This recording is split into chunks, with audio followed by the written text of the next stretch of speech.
আজকে আমি গৌতম বুদ্ধের যে গল্পটা আপনাদের জানাবো সেই গল্পটা আপনাদের বোঝাবে যে কেউ যদি আমাদের অপমান করে কিংবা বিভিন্ন কারণে আমাদের ছোট করে তাহলে আমাদের কি করা উচিত। তাহলে চলুন গল্পটা জানা যাক। একবার গৌতম বুদ্ধের আশ্রমে গৌতম বুদ্ধের এক শিষ্য সবসময় মন খারাপ করে থাকত। তার মন খারাপের কারণ ছিল সে কারোর বলা ছোট বড় কথা সহ্য করতে পারত না। সে যখন গ্রামবাসী বা নগরবাসীর কাছে ভিক্ষা চাইতে যেত তখন এমন অনেক বাড়ি থাকত যেখান থেকে তাকে ছোট বড় কথা শোনানো হতো, তাকে অপমান করা হতো। কেউ তাকে বলতো, এত হাট্টাকাট্টা যুবক হয়ে তোমার ভিক্ষা করতে লজ্জা করে না, ভালো কাজ করতে পারো তো কোনো। কেউ তাকে বলতো, পরিবারকে ছেড়ে এরকম সন্ন্যাসী হতে তোমার লজ্জা করে না। এরকম বিভিন্ন ছোট বড় কথা তাকে কিছু কিছু মানুষের থেকে শুনতে হতো, সবার থেকে কিন্তু নয়, কিছু কিছু মানুষের কাছ থেকে। কিন্তু যাদের থেকে এই অপমানগুলি শিষ্যটি পেত তাদের প্রতি তার একটা রাক্ষোভ তৈরি হতো। সে চাইতো সবাইকে জবাব দিতে, কিন্তু গৌতম বুদ্ধ সব সময় ক্ষমার কথা বলেন, তিনি সবসময় সহ্যের কথা বলেন এবং ভিক্ষা চাইতে গিয়ে যে যাই বলুক তাকে ঘুরিয়ে অপমান কেউ যেন না করে। গৌতম বুদ্ধ তার সব শিষ্যদের সেই কথা বলে দিয়েছিলেন, সেই কারণে সে চেয়েও তাদের কিছু বলতে পারত না। কিন্তু বাইরে থেকে কিছু না বললে কি হবে, তার মনের মধ্যে এই সব জিনিসগুলি নিয়ে সব সময় যুদ্ধ চলত। কখনো খুব রাগ হতো, কখনো মনে হতো সে যেন সন্ন্যাসী হওয়ার সিদ্ধান্ত নিয়েই ভুল করেছে। তো তার সহ্যের সীমা যখন একদম ছাড়িয়ে গেল, সে বুদ্ধের কাছে গিয়ে তার মনের মধ্যে চলা সব ব্যাপারটা খুলে বলল। বুদ্ধ সব শুনে তাকে বললেন, আমাদের মনের মধ্যে চিন্তা করার অনেক শক্তি আছে। মনের মধ্যে চিন্তা যদি সঠিক হয় সেটা যেমন আমাদের সফলতা চূড়ান্ত শিখরে নিয়ে যেতে পারে, তেমনি চিন্তা যদি ভুল হয় সেটা আমাদের অনেক বড় ক্ষতিও করবে। এই শুনে সেই শিষ্য মনে মনে ভাবল, এসব বলতে খুব সহজ, করতে খুব কঠিন। আসল সমস্যা তো ওই মানুষগুলোর মধ্যে রয়েছে যারা আমাকে অপমান করে, আমাকে অনাদর করে, আমাকে আজে বাজে কথা শুনিয়ে ছোট করার চেষ্টা করে। আর গৌতম বুদ্ধ সেখানেও শান্ত থাকার উপদেশ দেয়, এটা ঠিক নয়। আসলে সেই শিষ্যটি রোজ রোজ লোকের ছোট বড় কথা শুনতে শুনতে বিরক্ত হয়ে গিয়েছিল। তাই তার আরও বেশি করে এই কথা মনে হচ্ছিল। বুদ্ধ বললেন, আমরা সেই সব মানুষের কথা ধরে বসে থাকি যারা আমাদের অহংকারে আঘাত করে, যারা আমাদের মনে আঘাত করে। আর সেই সব মানুষদের সংখ্যা কিন্তু খুব কম থাকে। উল্টো দিকে যারা আমাদের ভালোবাসে, যারা আমাদের উৎসাহিত করে, যারা বিপদের সময় আমাদের পাশে থাকে, তাদের কথা আমরা অতটা গুরুত্ব দেই না, তাদের নিয়ে আমরা এত ভাবিও না। তাদের সংখ্যা কিন্তু তুলনামূলকভাবে অনেক বেশি থাকে। আমরা তাদের সবাইকে ছেড়ে সেই দু একজন মানুষের কথা সবসময় ভাবতে থাকি যারা আমাদের অপমান করে বা ছোট করে। আর সেই সব মানুষের কথা ভেবে আমরা মন খারাপ করি, নিজের মধ্যে ক্রোধের সৃষ্টি করে নিজেকেই কষ্ট দেই। কিন্তু সেই শিষ্য যেন কোনোভাবেই বুদ্ধের এই কথাগুলি মানতে পারছে না। তার মনে হচ্ছিল তার জবাব দেওয়া দরকার, অপমানের প্রতিশোধ নেওয়া দরকার। বুদ্ধ তার মনের অবস্থা বুঝতে পেরে তাকে বললেন, এক কাজ করো, আজকে তুমি আমার সাথে ভিক্ষা করতে চলো। এই শুনে সেই শিষ্য খুব খুশি হলেন। সে ভাবল, বুদ্ধের সঙ্গে ভিক্ষা করতে গেলে সম্মান পাবে, এনাকে সাথে রাখলে কেউ আর অপমান করার সাহস পাবে না। আর যদি কেউ অপমান করে তাহলে সেটা কেমন লাগে সেটাও উনি বুঝতে পারবেন। এক কাজ করো, আজকে তুমি আমার সাথে ভিক্ষা করতে চলো। এই শুনে সেই শিষ্য খুব খুশি হলেন। সে ভাবল, বুদ্ধের সঙ্গে ভিক্ষা করতে গেলে সম্মান পাবে, এনাকে সাথে রাখলে কেউ আর অপমান করার সাহস পাবে না। আর যদি কেউ অপমান করে তাহলে সেটা কেমন লাগে সেটাও উনি বুঝতে পারবেন। এরপর সেই শিষ্য আর গৌতম বুদ্ধ দুজনে একটি গ্রামে ভিক্ষা করতে গেল। সেখানে বুদ্ধকে দেখে সবাই খুব আদর যত্ন করল। আর বুদ্ধের সাথে যেহেতু সেই শিষ্যটি ছিল তারও খুব আদর যত্ন করল। অপমান তো দূরের কথা, সেদিন যা সম্মান পাওয়া গেল তা শিষ্য আগে কখনো পায়নি। সে মনে মনে ভাবল, এটাই তো রাজার পুত্রের সঙ্গে থাকার সুবিধা।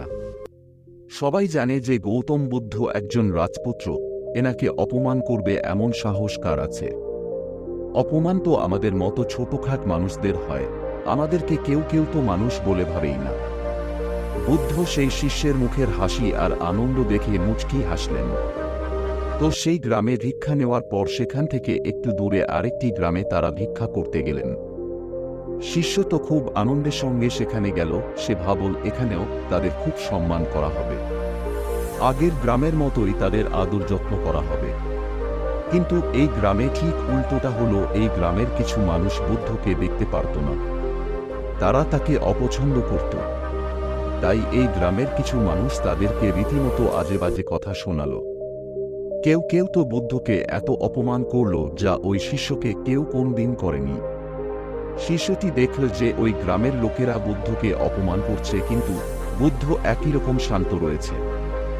তিনি সেই মানুষদেরকে আশীর্বাদও করছে, তাদের কল্যাণ চাইছে আর হাসি মুখে সেখান থেকে বেরিয়ে যাচ্ছে। এইসব দেখে সেই শিষ্য খুব অবাক হয়ে গেল। এরপর ভিক্ষা নেওয়া হয়ে গেলে গৌতম বুদ্ধ সেই শিষ্যকে নিয়ে আশ্রমে ফিরে এলেন।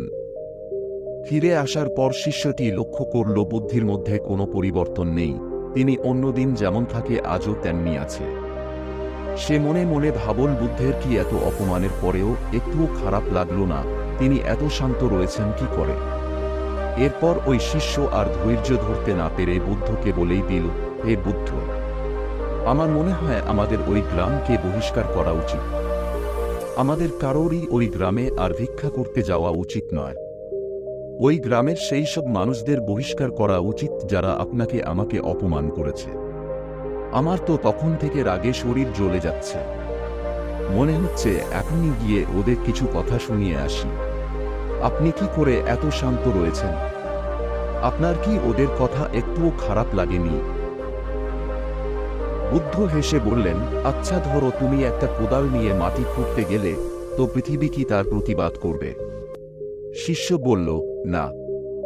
বুদ্ধ বললেন, আচ্ছা ঠিক আছে, ধরো কোনো ব্যক্তি একটা জ্বলন্ত মশাল নিয়ে নদীতে আগুন লাগাতে চাইছে, সে কি নদীতে আগুন লাগাতে সক্ষম হবে? শিষ্যটি বলল, না। বুদ্ধ বললেন, কেন? শিষ্য বলল, কারণ নদীতে জল আর গুণ নেই। বুদ্ধ বললেন, কেউ মাটি খুঁড়তে আসলে পৃথিবী তার প্রতিবাদ করে না, কিন্তু তাই বলে পৃথিবী কিন্তু দুর্বল নয়। পৃথিবী চাইলে সবাইকে নিজের মধ্যে সমাহিত করে নিতে পারে। নদীতে কেউ জ্বলন্ত মশাল নিয়ে আগুন লাগাতে চাইলে নদী জ্বলে না, কিন্তু এর দ্বারা এটা প্রমাণ হয় না যে নদী শক্তিশালী নয়। নদী চাইলে কিন্তু এক নিমেষে সবাইকে ভাসিয়ে নিয়ে যেতে পারে। ঠিক তেমনি তোমাকে কেউ অপমান করলে বা ছোট করতে চেষ্টা করলে তুমি কিন্তু ছোট হয়ে যাচ্ছ না। তোমাকে ছোট অনুভব করাচ্ছে তোমার মনের মধ্যে চিন্তা আর রাগ। তুমি যদি নিজের মনকে নিয়ন্ত্রণ করতে শিখে যাও, তাহলে তুমি এই মানুষগুলোকে উপেক্ষা করতে শিখে যাবে। আর এরা তখন একবার দুবার তিনবার অপমান করার পর আর কোনো আনন্দ পাবে না।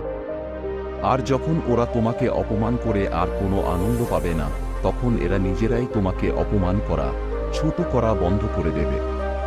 আর যদি তুমি এদের কথায় বা ব্যবহারে কষ্ট পাও বা রাগ করো, তাহলে এরা তোমাকে একবার অপমান করে কষ্ট দেবে, কিন্তু সেটা ভেবে তুমি নিজেই প্রতিদিন কষ্ট পাবে।